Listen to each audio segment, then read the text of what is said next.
Hey guys, and welcome to another Outriders video.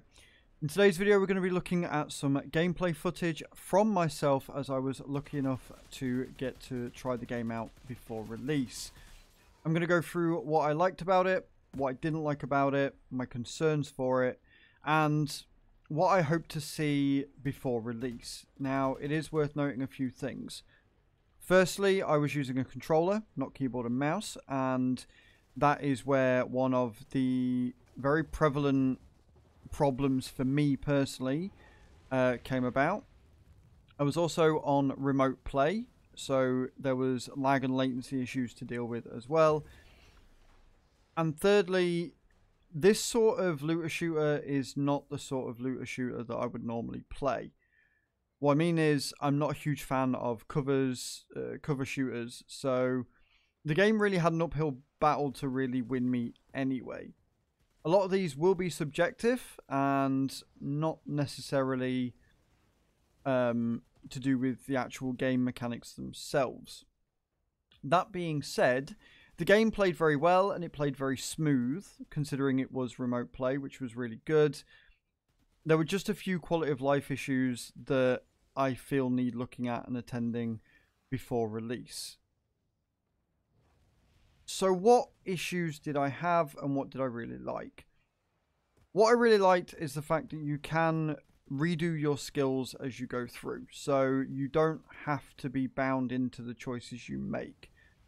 This is both good and bad though, because I felt the entire time that I was playing this game that the game was trying to force me to play in the way that the game wanted me to play. It was kind of like an illusion of choice. So I would put my skills into the character that I wanted myself, and I felt like I was being punished as a result because I had made the wrong choice. What I mean by this is that the damage is directly tied to your character. And that kind of takes away from the gun's feeling of power, because if you don't upgrade the gun's damage and skill in your character, then no matter what the mods are, it just felt like they were very underpowered. Compounded by the fact that on World Tier 5, which is the tier that I was playing on, which is the highest tier you can have, the enemies don't become more difficult, they just become more bullet spongy.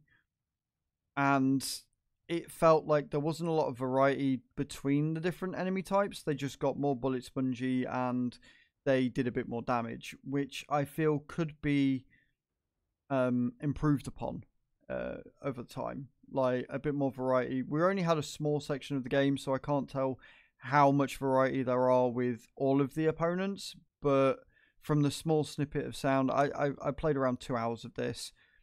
The variety wasn't really there. The other option the other problem I had was with the aiming. The aiming felt a bit backwards to me, in that when I aimed down sights with an SMG or any automatic rifle or the pistol, it felt very slow. It felt very sluggish. It felt like I was fighting against resistance. And then when I was using the sniper, like you can see here, it was very, very finicky. It was very, very sensitive. Like I would move the controller, the thumbstick, and my reticle would shoot up to the right or shoot up to the left. And it was really, really difficult to try and gauge between the two. I would actually expect that it would be the other side, the other way round, where the reticle on the sniper would move quite slowly and the aiming down sights with the automatic rifles and the pistol would actually be quite fast. And if they changed that, that would actually make the experience a lot easier for me and a lot better overall. It would make it feel very natural flowing. On the subject of movement, the biggest problem I had, without a shadow of a doubt, was the cover system, in the controller made it very difficult because I couldn't, every time I tried to roll forward, it would jump over to the left instead, or it would jump over something to the right because of the cover. Like it would input and think that I was jumping over something as opposed to trying to roll forward. Now, I don't know, again, if this is due to the fact I was on remote play and it was just a latency issue, but it got really annoying really, really quickly.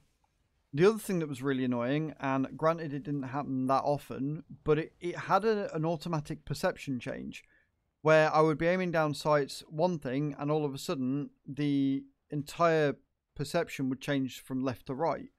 So I'd be looking over the left shoulder instead of the right shoulder like I have been the most of the game.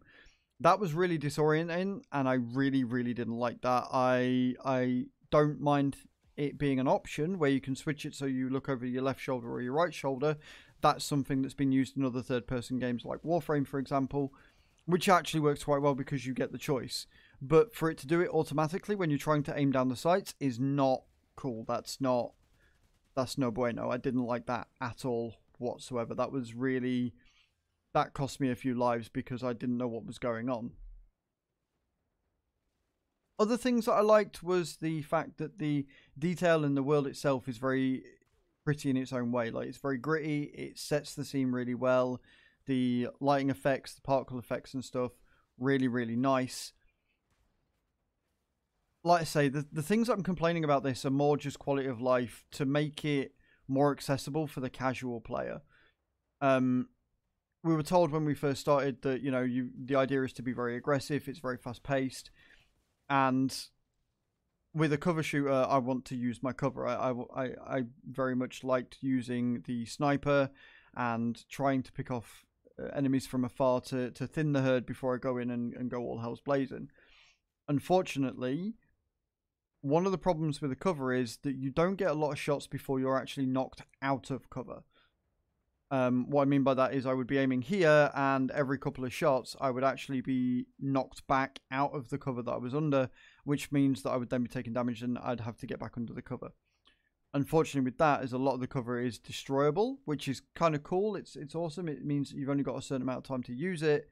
But if you're constantly getting knocked back and you don't actually get the time to use it, it kind of makes the snipers pretty useless because you don't get the chance to really use them or utilize them.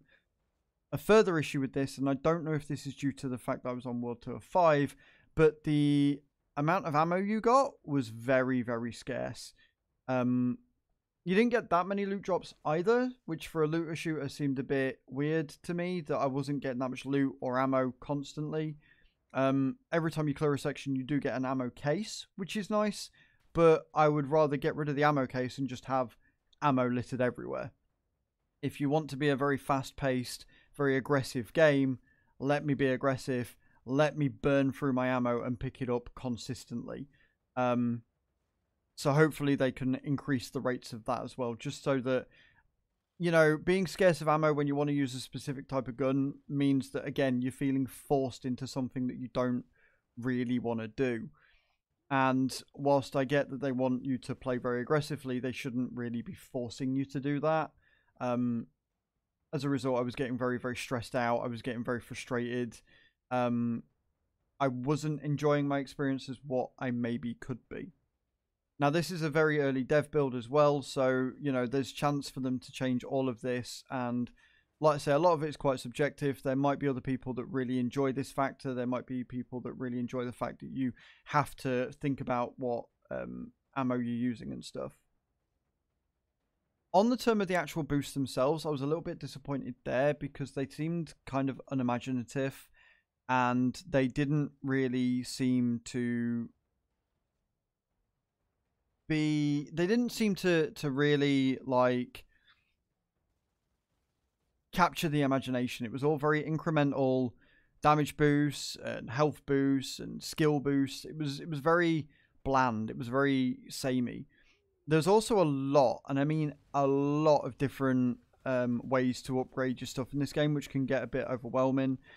Some of the stuff we weren't able to do because we needed gems or shards or a form of currency in order to be able to upgrade our weapons directly at the city. So I didn't really get to experience that, but you've got that. You've got mods on the weapons themselves. You've got your skill upgrades and your skill tree. Like, there's a lot to take in. And it can get a little bit overwhelming at times, as well as the fact that they're very small, very incremental, very bland boosts themselves in the skill tree.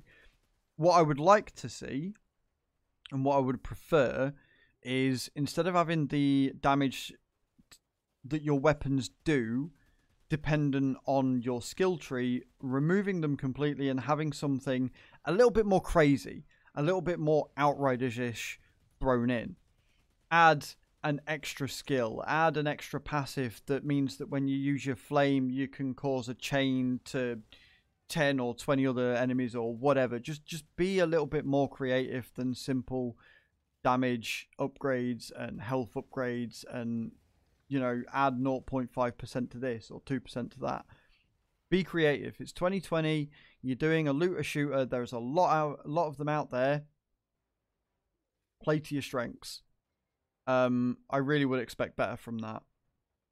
Outside of that, though, mechanically and game-wise, it is very solid. It does play very well. I feel that if I was better at these sorts of games, I would probably have enjoyed it more. But there are some very glaring quality of life changes that do need to be made, especially that movement. The constantly trying to jump over an item instead of roll forward was more than a little mildly infuriating, and the lack of ammo was, again, it was just stressful. It was causing me stress in a game where I feel that you should just be able to go in a bit more God mode and just destroy everything in your sight. The story seems to play up to just how powerful you are, and yet I felt incredibly weak and not powerful at all. But there you are, guys. That is my coverage. This is the gameplay that I had. I didn't get very far. We had about 2.5 hours of gameplay where if we got to a boss, then we'd be asked to stop. I got nowhere near. It took me an hour to do the first stage because I am genuinely terrible at these sorts of games. But it is what it is. We will see what changes, if any, are made before February, and any other chance that I get to test or play out in the game or get a little few snippets, I will as well. And don't forget that Outriders are doing a Q&A session on November 9th, so make sure you are there for that. And thank you very much for watching, guys. Don't forget to like and subscribe to my channel, and I will see you all next time. Ciao, ciao.